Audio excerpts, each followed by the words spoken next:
Hello दोस्तों, स्वागत है आपका एससी क्लासेस में। तो आज हम बात करेंगे कि किसी भी एटम्स के अंदर number of electrons, number of protons और नंबर ऑफ न्यूट्रॉन्स को कैसे फाइंड करेंगे। जैसे मान लीजिए मैं ले लेता हूं यहाँ पे सोडियम को। सोडियम एक एटम है। अब इस सोडियम में हमें बताना है कि इसमें इलेक्ट्रॉन कितने होते हैं, प्रोटॉन कितने होते हैं और न्यूट्रॉन कितने होते हैं। तो आपको मालूम होगा कि जो सोडियम होता है उसका एटॉमिक नंबर जो होता है वो 11 होता है और उसका एटॉमिक मास होता है वो 23 होता है। और एटॉमिक मास जो होता है वो number of protons plus number of neutrons का सम होता है।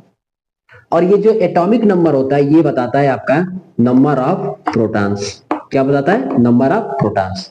तो हमें इसमें इलेक्ट्रॉन, प्रोटॉन और न्यूट्रॉन्स के नंबर्स को क्या करनी है? फाइंड करनी है। तो एक कॉन्सेप्ट होता है कि जब कोई एटम न्यूट्रल होती है तो उस समय इलेक्ट्रॉन, प्रोटॉन इक्वल टू क्या होता है? इलेक्ट्रॉन होता है। क्या होता है? प्रोटॉन इक्वल टू इलेक्ट्रॉन होता है।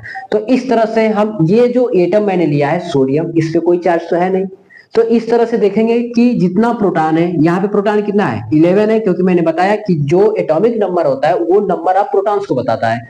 तो इस तरह से यहाँ पे प्रोटॉन कितना हो गया? 11।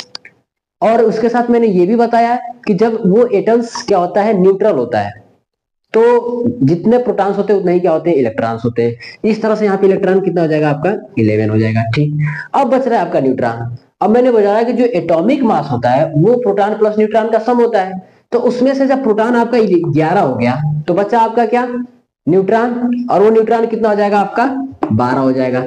तभी तो 12 में 11 जोड़ेंगे तो 23 होएगा। इस तरह से यहाँ पे न्यूट्रॉन कितना हो जाएगा आपका? 12 हो जाएगा।